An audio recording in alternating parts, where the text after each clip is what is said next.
What is happening with groundwater levels around the planet? Hello, friends. Jim here. Article appearing in EOS. Groundwater levels are dropping around the world. Well data from around the world show declines driven by water use and climate change. So here is a monitoring situation.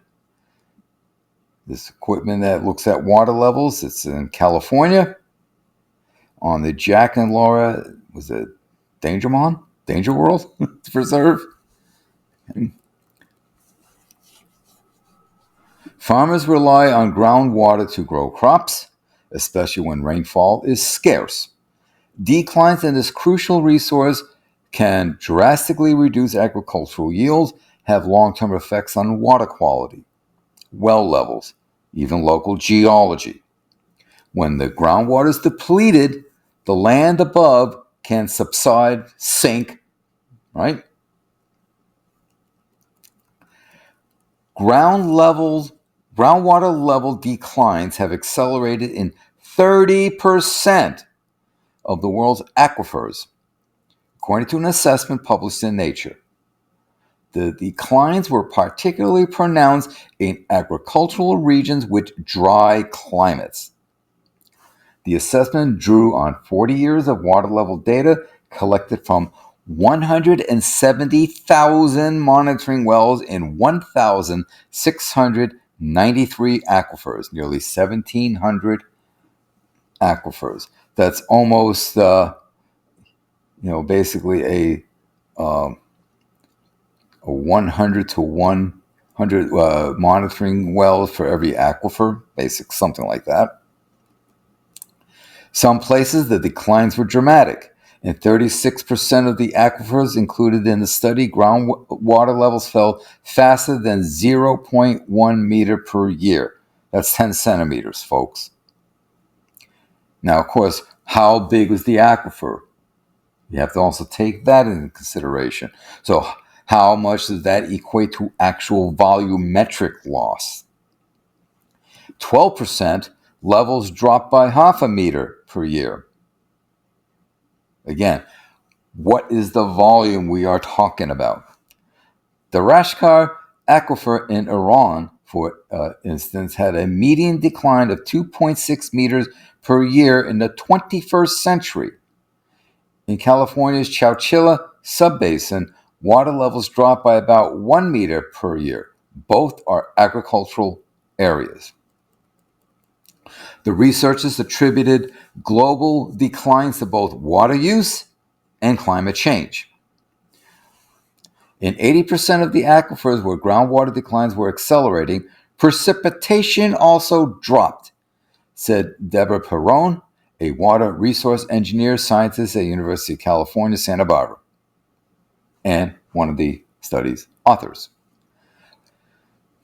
When there is less rain, farmers need to tap into groundwater. And without precipitation to recharge underground reservoirs, there's no way to build them back up to compensate for increased use. Why is there increased use? Because of population. More and more people require more and more food, which means you got to grow more and more food, which means you're going to use more and more water. Well, if the ground is, the atmosphere is getting warmer, but if you're in a dry climate, it's going to do what? Suck the moisture out of the ground. And you're not, as they say here, it's very, very difficult to replenish. And you throw in, for example, California, where there have been drought conditions until recently, thanks to some of the atmospheric rivers, they've been pummeled, but a lot of that rainwater can run off instead of being able to soak, percolate into the ground in order to recharge the aquifers. So you may get a lot of runoff instead of recharging the aquifers. You need long periods of steady, gentle rain, not torrential downpours.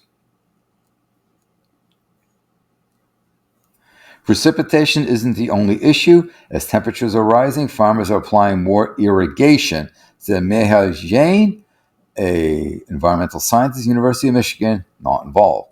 Jane's own work has shown that if critically depleted wells in India dry up, cropping intensity in the country will decrease by 20%. So, as we're losing the groundwater, you're not going to be able to grow as much crops, which means your yield is going to decrease, and you have increased demand but decreased yields.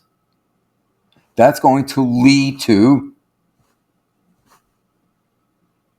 food insecurity issues. That's going to lead to starvation. It's going to lead to hunger. In addition to the already declining yields to begin with, of factors other than declining aquifers and groundwater, along with the declining nutritional content.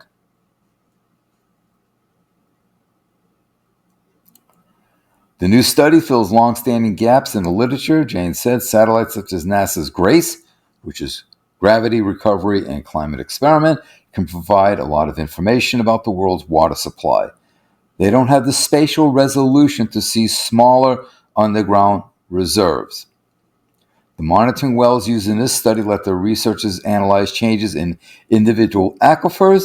Their ability to map these patterns at fine resolution is exciting.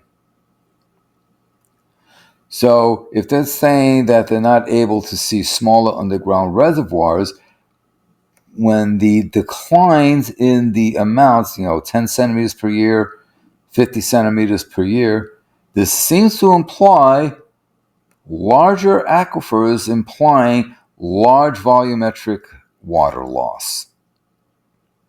They do point out that the declines were not universal, and data show that pumping can sometimes be managed. In some areas, groundwater levels have even risen.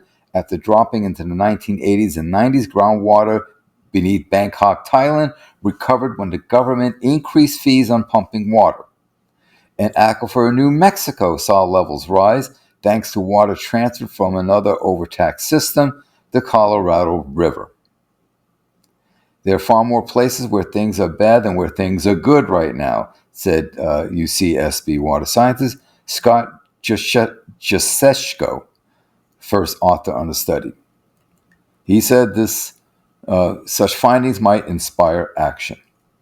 Something else, that needs to be mentioned here is that we're seeing in some places where the groundwater and aquifers are being drained, we're seeing brine infiltration.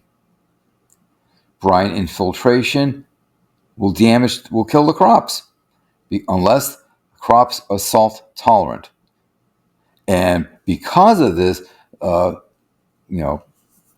agricultural scientists are trying to develop salt-resistant, salt-tolerant plants and crops so that they can handle the brine infiltration.